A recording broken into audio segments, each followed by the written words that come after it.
예레미야 21장 8절 말씀, 한 절 말씀이니까 다시 한번 읽고 주님이 주시는 말씀 이 시간 함께 나누도록 하겠습니다. 시작.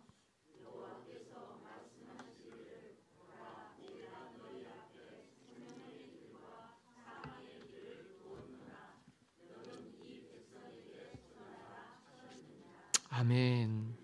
여기 예레미야 21장 본문은 만국의 길을 걷던, 아무도 미래를 예상할 수는 없잖아요. 예상할 수는 없는데 하나님은 아시는 거예요. 좀 알려주었으면 좋겠는데 사람들이 모르고 사니까 이 사람들을 그냥 멸망시키고 심판하시기에는 하나님의 사람 사랑하신 그 사랑이 크고, 하나님이 민족을 구원에다가 젖과 꿀이 흐르는 가나안 땅에 살게 해주셨는데 그걸 또 하나님께서 멸망시킨다 하니 그게 마음에 깊은 고통이 됐어요. 그래서 이 마음, 아버지 하나님의 마음을 사람들 가운데 두셨는데 그들이 선지자들이고 예언자들이었습니다. 근데 이 사람들이 이 땅에서 대접을 못 받았어요. 환영을 못 받았어요. 하나님이 다스리시는 세상이고 하나님이 기뻐하지 않은 일들로 인해서 멸망을 당하게 되는데 이걸 좀 돌이켜서 구원을 받게 하려고 하니까 사람들이 싫어하는 거예요. 하나님의 구원하심이 오늘 우리에게 영광이 되고 기쁨이 되고 복이 되는 줄 믿습니다. 이걸 싫어하는 사람들이 이 땅에서 하나님보다 더 세상을 사랑하고 더 높임을 받고 더 위대해지려고 하는 교만했던 사람들이 있었어요. 그들은 그 마음을 모아다가 만들어냈는데 그게 우상입니다. 이 이스라엘 백성들이 선민이라 그래서 하나님의 백성이라고 사람들이 다 그렇게 불렀거든요. 불렀는데 그들은 하나님을 경외하지 않았어요. 제가 몇 번 말씀을 드렸지만 하나님이 선지자 입을 통해서 그들에게 말씀하시기를 우상 숭배자들도 신들을 배반하지는 않는다. 그런데 너희들은 어떻게 너의 구세주이고 창조주이신 하나님을 배반하느냐. 세상에 참되신 신도 아니고 우상들도 그 우상을 섬기는 사람들이 배반을 하지 않는데요. 그게 그 종교의 힘 아니겠습니까? 이단들도 사이비 종교도 이 땅에 어떤 우리의 마음에서 드러난 우상들 결과물들도 힘이 없고 능력이 없는데도 그 우상을 따르는 우상 숭배자들은 그 신들을 버리지 않는다는 거예요. 자기의 마음에서 소원하던 그 뜻을 이루기 위해서 붙들었던 신들이기 때문에 포기하지 않죠. 그런데 우리는 우리를 지으신 하나님을 너무도 쉽게 버리는 거예요. 하나님이 탄식하시는 거죠. 그게 아버지의 마음인데 그 마음을 인생 가운데 깨닫게 해주셔서 그 마음을 절절히 호소했던 사람들이 여기 성경에 나오는 예레미야 같은 선지자들입니다. 예레미야가 이 예레미야서라고 하는 이 예언서, 선지서는요 특징이 있는데 예레미야의 피를 토하는 설교예요. 그런데 특별히 이 예레미야는 하나님의 말씀을 대언하면서 감정이입이 된 거예요. 감정이입이 돼서 눈물을 그렇게 많이 흘렸어요.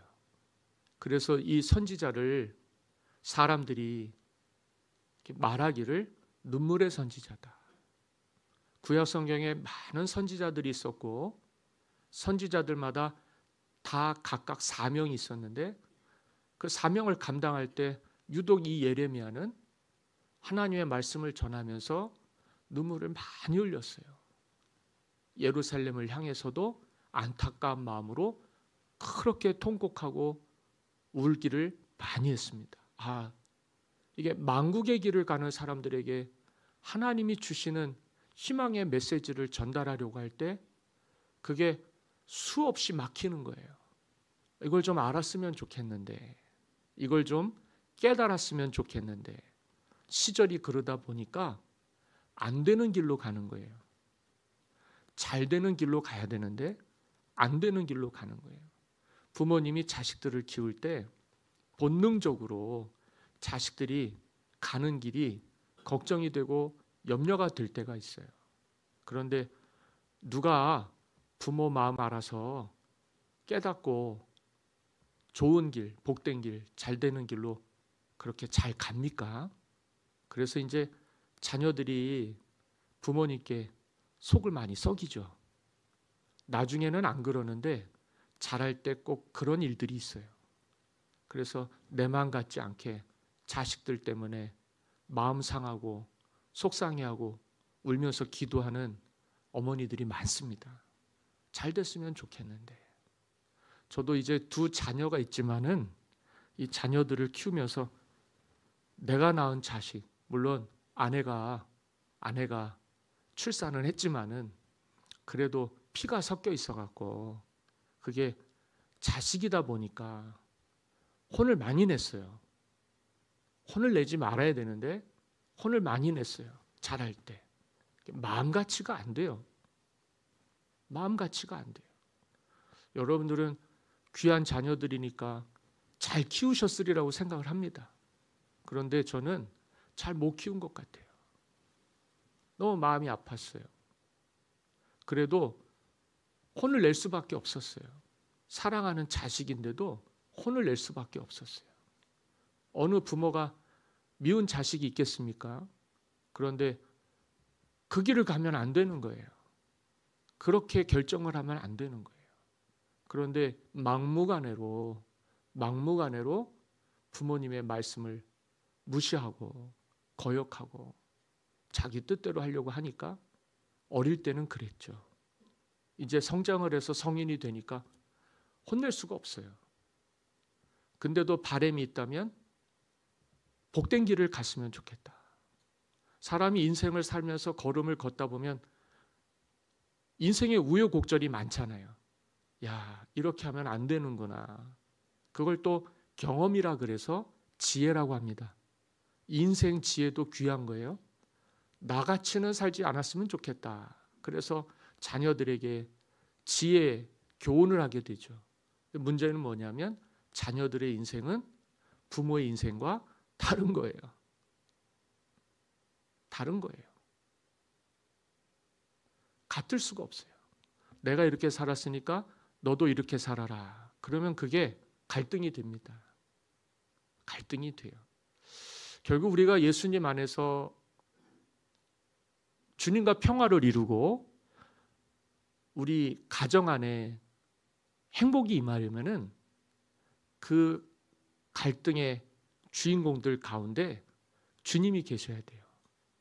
나도 주님 때문에 한 번 더 생각하고 자녀들도 주님 때문에 한 번 더 생각하고 그렇게 하면 순간적인 내 욕심이나 내 기대보다는 평화의 왕이신 주님의 바람과 기대대로 뜻이 이루어지게 되는 것을 많이 보게 됩니다. 그래서 될 수 있으면 나하고 남하고 뜻이 같지 않을 때 여러분들 참으셨으면 좋겠어요. 안 참으면 어떻게 되느냐? 갈등이 증폭이 되죠. 그러면 목소리도 커지고 심장도 막 널뛰듯이 뛰고 그러면 이 끓는 피를 주체할 수 없어서 폭발을 하게 돼요. 폭발을 하게 되면 주워 담을 수가 없습니다. 일단 한번 폭력이 발생을 하면 후유증이 너무 커요. 그러기 전에 저와 여러분들이 지혜를 모아서 하나님이 바라시는 게 무엇인지 잘 모르겠지만 그래도 내 뜻대로 되는 것보다는 하나님의 뜻대로 되었으면 좋겠다 하고 그 자리에서 한 발 물러서서 그 문제를 하나님께 도움을 얻어다가 잘 풀어낼 수 있기를 간절히 소망해요. 지금같이 성날 일들이 많고 갈등할 일들이 많고 부딪힐 일들이 많고 화낼 일들이 얼마나 많습니까? 그래도 이 땅에 그와 같은 일들만 있는 것이 아니라 하나님의 뜻이 있고요. 하나님의 계획이 있습니다. 그걸 헤아리기엔 우리가 너무도 부족하죠. 그래도 우리는 우상 숭배하는 사람들이 아니라 하나님을 경외하는 사람들이니까 그 하나님께 등 돌리지 말고 주님의 뜻이 무엇인지를 잘 분별해서요. 선한 영향력을 나타내는 비전 패밀리가 되시기를 바랍니다. 예레미야가 하나님이 심판하시겠다고 했을 때 심판의 대상이었던 예루살렘 유다 백성들이요. 큰일 나게 생겼거든요. 그래서 중간에서 그이가 갈등 중재자가 되려고 했어요. 내가 이 하나님의 뜻을 전하면서 이들에게 아버지의 마음을 알려주면 이 사람들이 듣지 않을까. 근데요. 이게 참 쉽지가 않은 거예요. 하나님의 백성들인데 하나님이 말씀하시는데 안 듣는 거예요. 안 듣는 거예요. 그리고 이제 특별히 우리는 지극히 우리의 삶의 자리에서 성실하게 살아가는 그냥 이 땅의 백성들일 뿐입니다. 그리고 우리가 뽑아놓은 사람들이 있잖아요. 그리고 국가 수반이 있을 거고 대통령이든 국회의원이든 국무위원이든 이 땅에는 지도자들이 있어요. 근데 이 지도자들의 우두머리가 과거에는 왕이잖아요. 현재는 수상이나 총리나 대통령이 그 직을 하고 있죠. 근데 지도자들이 말을 안 들으면 큰일 납니다. 지도자들이 특별히 하나님의 백성들, 이스라엘 백성들은 하나님이 다스리시는 백성들이에요. 하나님의 말씀을 듣지 않으면 안 되거든요. 그런데 지도자들이 변질이 되는 거예요. 세운 분은 하나님인데 본인이 세워지고 난 이후에는 본인이 하나님이 되는 거예요. 그러다 보니 두 하나님이 있을 수는 없잖아요. 그래서 자기를 높이기 위해서 하나님을 무시하게 됩니다. 그게 이제 북이스라엘과 남유다의 교만이에요. 그리고는 이들이 의지를 했는데 누구를 의지했냐면 이방 나라들을 의지했어요. 이게 좀 말이 안 되죠. 하나님이 싫어하시는 우상 숭배하는 나라들을 의지한 거예요. 지도자들이요. 유다의 지도자들이 그렇게 했어요. 그러다 보니까는 불균형이 온 거죠. 하나님의 뜻은 임해서 이루어져야 되는데 그게 그들의 교만으로 인해서요 쏟아져 버린 거예요. 은혜가 안 되는 거예요. 복이 안 되는 거예요. 그래서 그들이 원하는 대로 했는데 그게 화가 된 거예요. 원래 우리가 우리 계획대로 우리의 판단대로 될 거라고 생각했으니까 그렇게 했을 거 아니에요.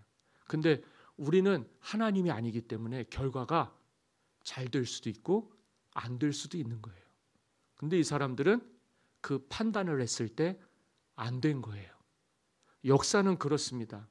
과거에 이렇게 하지 않았으면 얼마나 좋았을까. 근데 우리는 꼭 그런 실수들을 끊임없이 반복하는 거죠.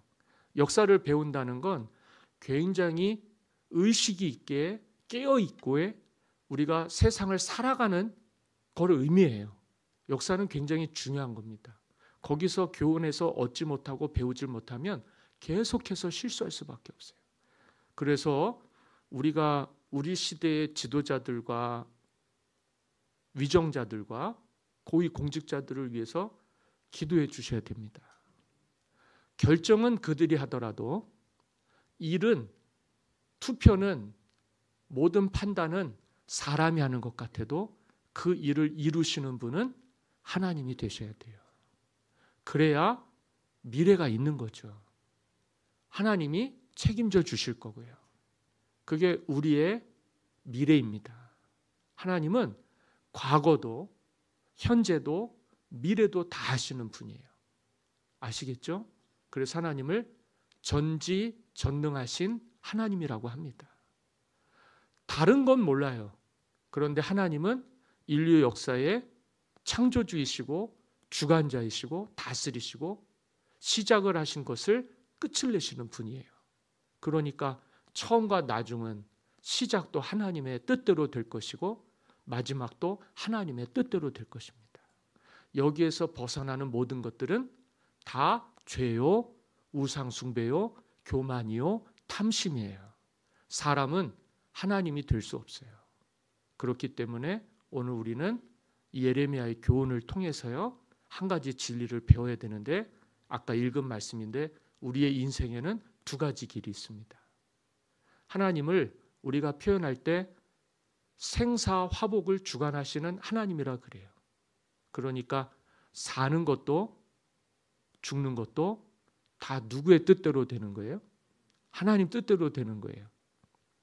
그리고 화가 임하는 것도 복이 되는 것도 다 누가 주관하시는 거예요? 하나님이 주관하시는 거예요.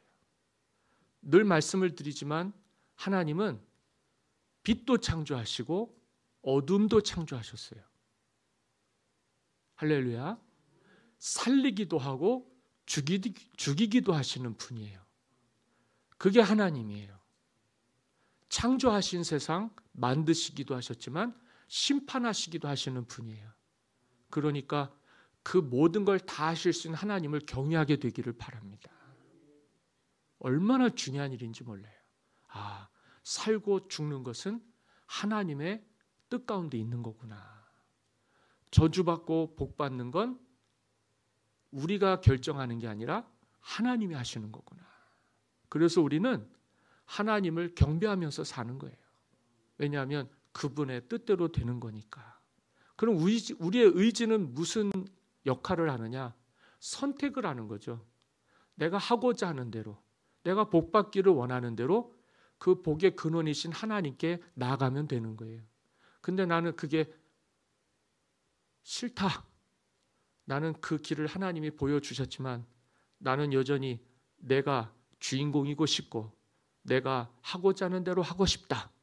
이렇게 되면 그 결정은 여러분들이 하나님이 보여주신 거에 대해서 두 가지 길이 있다 그랬죠. 보여주신 거에 대해서 우리가 그렇게 결정을 했다면 그 결과에 대해서는 우리가 책임을 져야 되는 거예요. 하나님을 경외하는 자에게는 하나님의 은혜가 임하게 될 것입니다. 그리고 세상과 사람과 나를 기준으로 해서 살아가는 사람에게는 그에 따르는 결과를 얻게 될 거예요. 여기 예레미야 21장에 나오는 예레미야가 예언하는 그 시절에 왕은 누구였냐면 요시야 왕이라고 하는 아주 신앙의 종교의 개혁에 앞장섰던 신실한 왕이 있었어요. 그 끝물에 망국의 백성들 멸망할 나라에 그 나라에 신실한 지도자가 있었어요. 그래서 그의 조상들 때부터 내려오던 우상 숭배를 다 개혁을 했죠. 개혁이 굉장히 중요한 거거든요. 바꾸는 거예요. 습관을 바꾸고 행동을 바꾸고 말을 바꾸고 삶을 바꾸는 거예요. 그게 개혁이에요. 그건 죽기보다 어려운 거예요. 사람의 인생을 송두리째 바꿔야 되는 거니까. 근데 그게 가능한 건 하나님이 함께 하셨기 때문이에요. 그가 말씀을 붙들고 하나님을 경외하기 시작하니까 길이 보이는 거예요. 야, 이렇게 살면 안 되겠다 하고서는 우상 숭배하던 모든 것들을 다 격파했어요. 그리고는 성전을 정화했죠. 이게 신앙심이 크게 일어날 때 가장 두드러진 특징은 교회가 새로워져요. 지저분했던 곳이 깨끗해져요. 어수선했던 분위기가 환하게 밝아져요. 사람 하나 있는데 뭐가 그렇게 달라지느냐?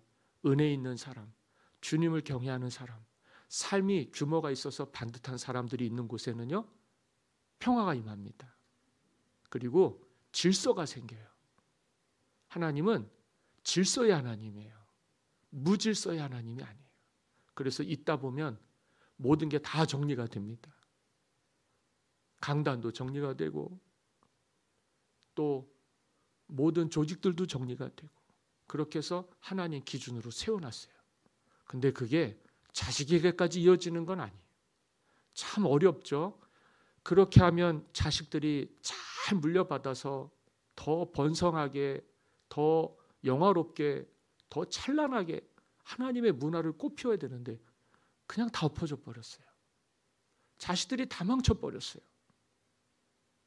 나라가 안 되려니까 그 요시야 왕의 셋째 아들이 마지막으로 왕이 됐는데 그가 바벨론의 포로가 돼서요. 나라가 망할 때 끌려가면서 아버지가 보는 앞에서 자식들을 다 죽여버렸습니다. 그리고는 그 시드기야 왕의 두 눈을 뽑아버렸어요. 그리고는 바벨론으로 데리고 가서 감옥에서 감옥살이 하다가 죽게 했어요. 하나님이 다 가르쳐 주셨어요. 유다의 지도자들에게,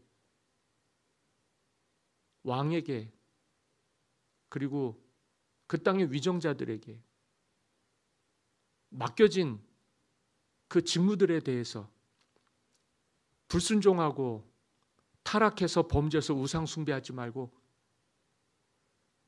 다윗의 하나님, 아브라함과 이삭과 야곱의 하나님의 그 복의 근원이신 하나님의 뜻대로 행하는 자처럼 돌이키라고 했는데 절대 돌이키질 않았어요. 여기에 성경을 보니까 하나님께서 말씀하시기를 보라 내가 너희 앞에 두 가지 길이 있어요. 첫 번째는 생명의 길과 사망의 길을 두어너라. 너는 이 백성에게 전하라 하셨느니라. 내가 살리는 길, 건지는 길, 생명의 길도 두었고 죽음에 이르는 길, 멸망하는 길, 망하는 길도 두었는데 너희들이 잘 갔으면 좋겠다. 주의 말씀은 내 발의 등이요 내 길의 빛이라 그랬어요. 이 두 길이 있는데 우리가 선택을 해야 되거든요. 여러분은 그냥 하나님 믿기만 하면 다 구원받는 줄 알아요. 예수님 믿기만 하면 다 천국 가는 줄 알아요. 그게 맞아요. 맞는데 중요한 건 그렇게 하려면 우리들이 응답을 해야 돼요. 하나님이 가르쳐 주신 대로 그 길을 가야 되는 거예요. 아, 우리의 인생에는 두 가지 길이 있구나. 저는 자녀들에게 늘 가르칩니다. 내가 꼭 기도하고 무슨 일을 하려 할 때 인생의 중요한 일들을 겪을 때 꼭 두 가지 길이 있어요. 왜 그렇게 하시는지 모르겠어요. 더 있을 수도 있어요. 그런데 정리해 보면 딱 두 가지 길이에요. 내가 바라는 게 있고 하나님이 바라는 길이 있어요. 이거 선택하기가 그렇게 어렵습니다.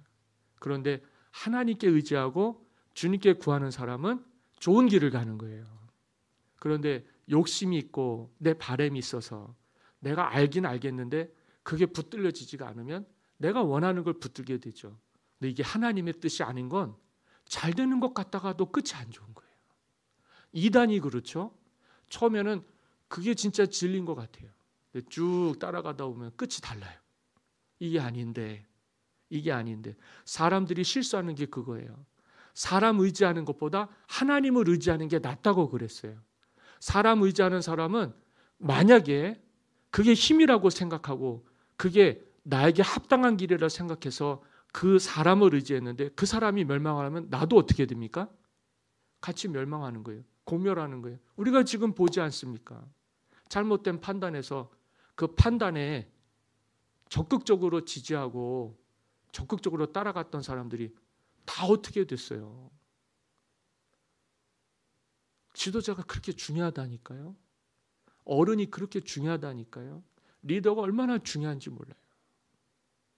그래서 주님은 우리가 스스로 선생되지 말아라.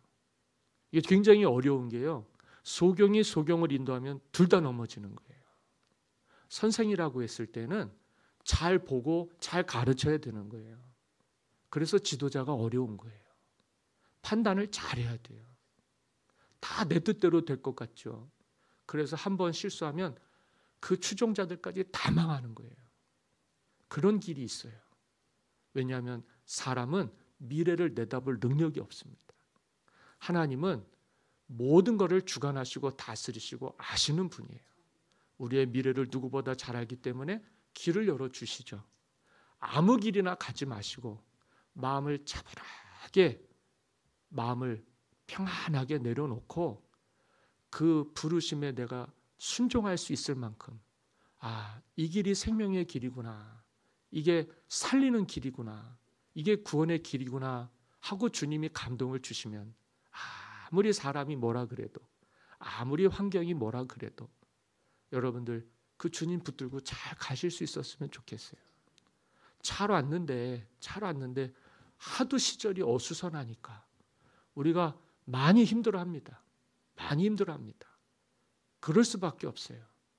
예레미야도 얼마나 많이 울었는지 몰라요. 야, 이게 이렇게 어려운 건가? 사람 살리고 구원하는 게 이렇게 어려운 건가?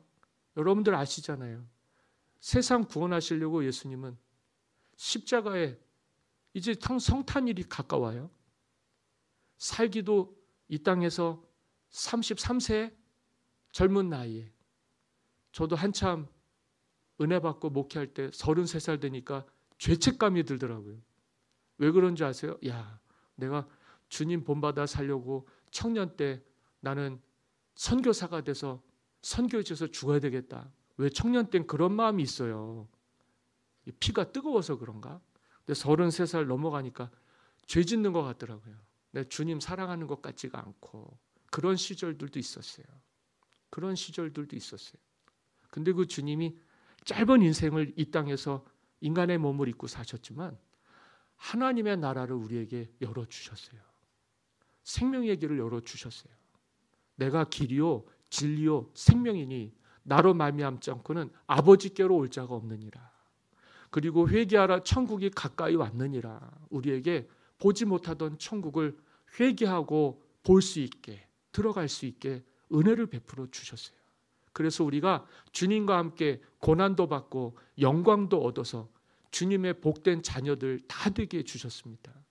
우리가 주님이 이 땅에 오셔서 우리를 심판하시려고 하신 게 아니에요. 살리고 건지고 구원하려고 하시기 위해서 오셨어요. 근데 왜 사람들은 그렇게 주님을 싫어했는지 모르겠어요.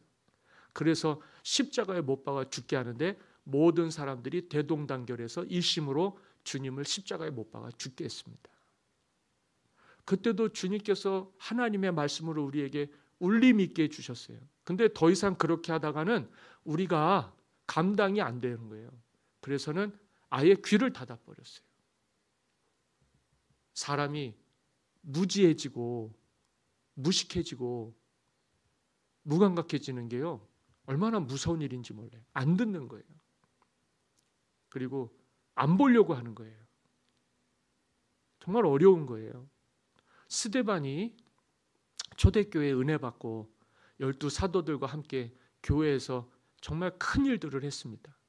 그런데 그가 영혼 구원에 대한 간절한 열망 때문에 자기는 구제와 국률 사역을 위해서 교회에서 세웠는데 사도들보다 못지않게 주님의 영혼 구원에 대한 열망을 갖고 복음 전도에 힘썼더니 그 얘기를 듣던 사람들이 스데반을 사로잡아 갖고는 성 밖으로 데려가다가 돌로 쳐서 죽인 거예요. 근데 이 사람이 죽어가면서 그런 얘기를 합니다. 보라, 주께서 하나님 보좌 우편에 서 계시느니라. 그걸 본 거예요. 근데 그를 돌을 쳐서 죽인 거죠. 아무리 우리가 이 땅에서 살면서 하나님 뜻 모르고 산다고 해도 짐승 하나 손대서 해코지 하는 것도 쉽지 않은데 사람한테 대해서 그렇게 무지하게 폭력을 하고 저주를 받게 해서 죽게 하는 것에 대한 감각이 없다는 건 굉장히 위험한 거예요. 그것도 하나님이 사랑하시는 사람을요. 살려보려고, 건져보려고, 구원해보려고, 예수 믿게 해서 주님 영광에 살려고 다른 사람들 불쌍한 마음 가지고서 살려보려고 하는 사람들을, 그게 싫은 거예요. 하나님의 뜻이 싫은 거예요. 그게 죄인이에요. 그 죄인을 구원하시기 위해서 주님이, 죄 없으신 주님이 십자가에 못 박혀서 죽임을 당하신 거죠. 참 어려운 일입니다만 저와 여러분들은 예수님의 자녀이기에 가는 길이 정해졌어요. 그것 아니면 교회가 되지 않습니다. 그거 아니면 평화가 이루어지지 않습니다. 우리 안에서는. 민주주의로 하고 다수결로 하고 선거로 하고 투표로 하면은요, 다툼이 그치질 않아요. 누군가는 희생을 하고 누군가는 내려놓아야 돼요. 그리고는 십자가를 지고 겸손히 주님을 따르는 사람들이 있어야 돼요. 그게 참된 길이고 그게 생명의 길이고 그게 구원의 길인 것을 주님이 우리에게 묵묵히 보여주셨어요. 그 길을 가는 사람들은 고난도 받아요. 주님이 그의 사랑하시는 사람들한테 다 가르쳐 주셨어요. 그러나 정말 중요한 건 오늘 우리에게 하나님의 나라가 임한다는 거죠. 하나님이 다스리시는 나라가 임한다는 거죠. 우리의 미래에는 그와 같은 사람들이 복이 있는 줄 믿습니다.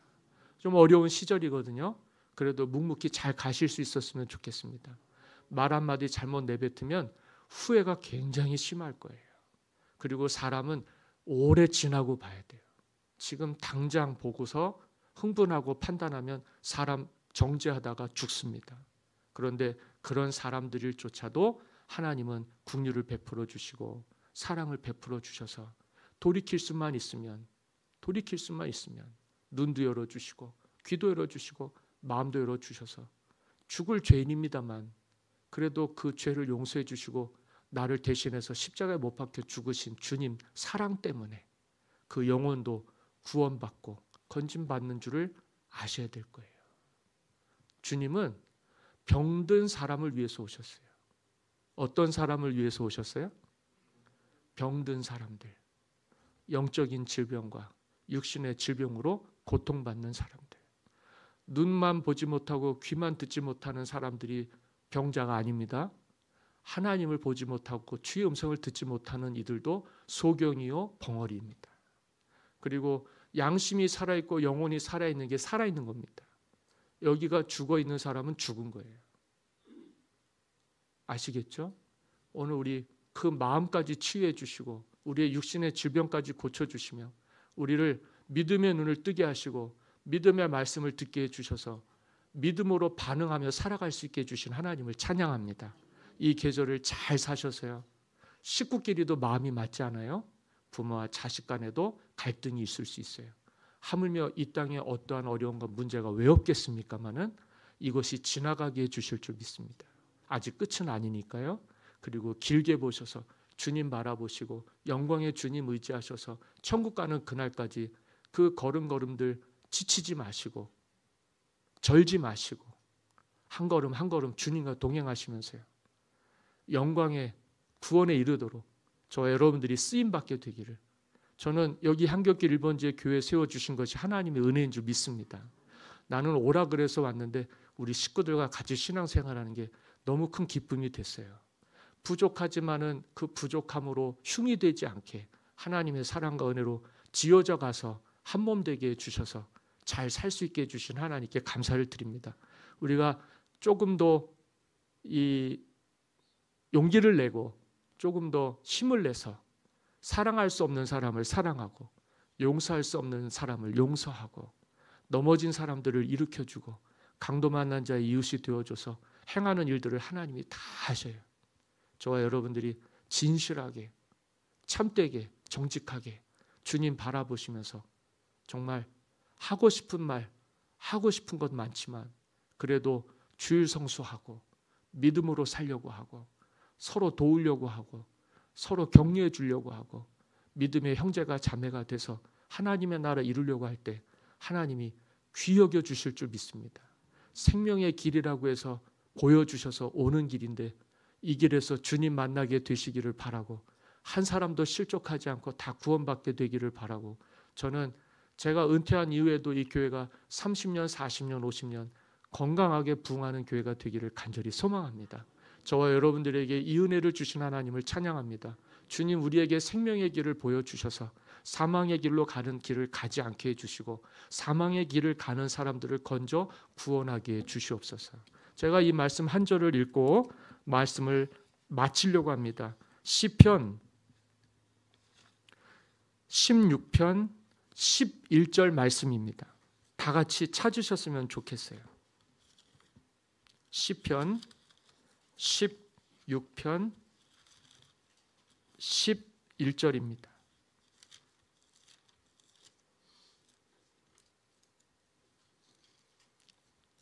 다 찾으셨습니까? 제가 가진 성경은 812페이지에 있습니다. 11절, 16장 11절, 16장 맨 마지막 절이죠. 함께 읽습니다. 시작. 주께서 생명의 길을 내게 보이시리니 주의 앞에는 충만한 기쁨이 있고 주의 오른쪽에는 영원한 즐거움이 있나이다. 아멘. 주님께서 우리에게 생명의 길을 보여주셔요. 그리고 주님의 길에서 기쁨을 얻게 해주실 것입니다. 그리고 그 오른편에는 영원한 즐거움이 있다.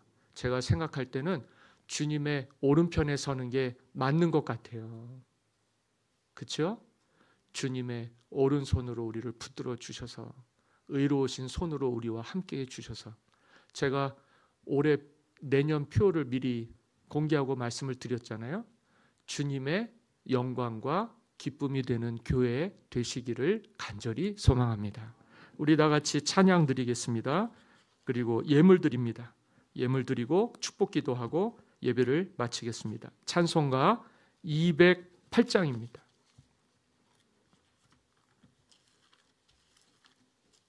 찬송가 208장 마지막 절은 다 같이 일어나서 찬양하겠습니다.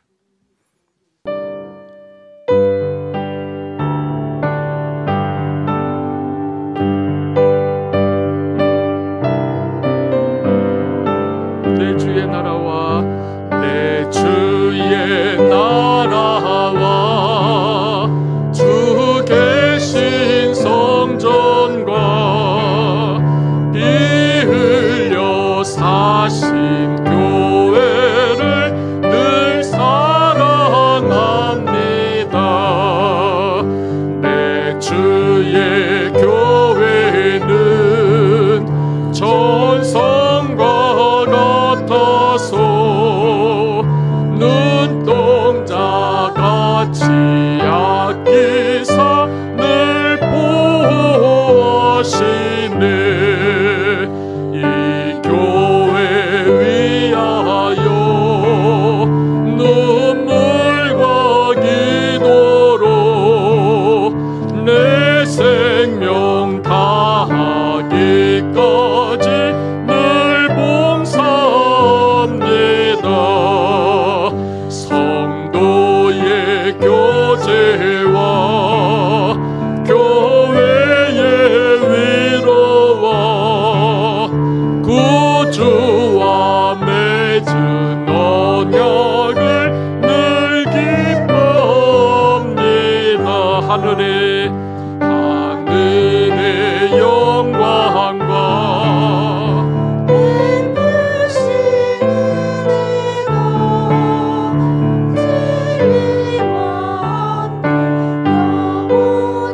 시온에 넘치네. 아멘.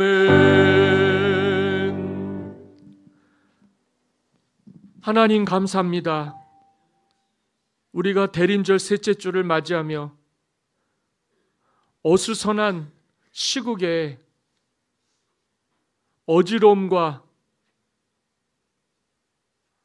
고통과 괴로움의 탄식 소리가 늘어갈 때 우리 주님께서 이 땅에 평화와 위로를 주시려고 은혜를 베풀어 주시니 진심으로 감사를 드립니다. 죄는 소멸되게 하여 주시고 악은 물러가게 하여 주시고 이 땅에 평화의 왕이신 예수님을 맞이할 수 있는 귀한 성탄을 우리에게 허락하여 주시옵소서. 슬픔이 많고 괴로움이 많고 어려움이 많아서 사람들마다 힘든 시절을 살고 있습니다. 주님께서 말이라도 은혜롭게 삶이라도 위로받으며 살게 이 땅에 복을 내려 주시옵소서.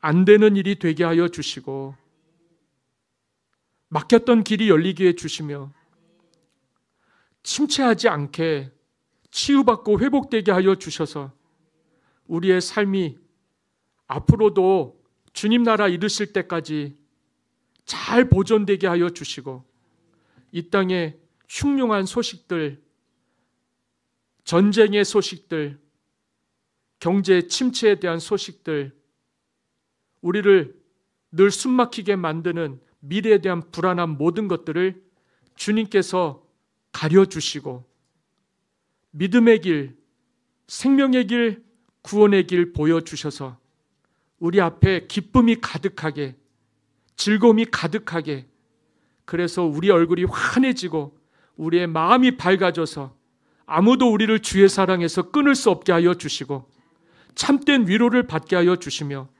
성도가 성도를 견인하게 하여 주시고 함께함이 복이 되게 하여 주시며 둘이 하나가 되게 하여 주셔서 그리스도 안에서 한 몸을 이루게 하여 주시고 선한 역사 위하여 힘을 내게 하사 넘어진 자들을 일으켜주고 강도 만난 자의 이웃이 되어주며 고아와 과부를 돌보며 그 가운데서 주님의 우리 가운데 큰 위로가 되게 하여 주셔서 믿음의 아들, 딸들이 나오고 신앙의 지도자들이 나오며 하나님께서 세우시는 사람, 주님께서 쓰시는 사람들이 많이 나와서 주님의 영광과 기쁨이 되는 교회 되게 하여 주실 줄 믿사옵고 드린 예물 위에 복을 내려주셔서 그 손길들 다 복을 받게 하여 주시고 가정들 다 복을 받게 하여 주시고 자녀들 다 복을 받게 하여 주옵소서.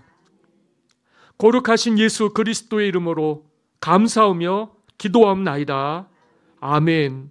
이제는 우리 주 예수 그리스도의 은혜와 아버지 하나님의 무한하신 사랑하심과 성령님의 감화와 감동 교통 역사하심이 사랑하는 비전 패밀리 우리 가족을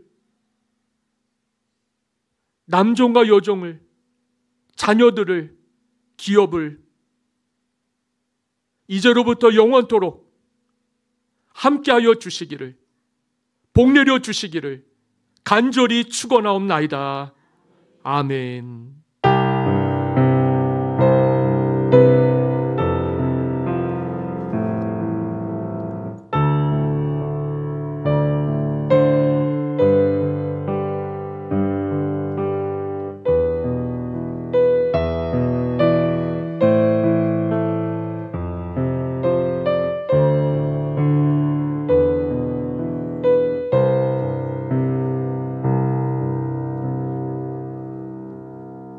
할렐루야. 주일 예배를 모두 마쳤습니다. 친교실에서 다 함께 뵙겠습니다. 수고하셨습니다.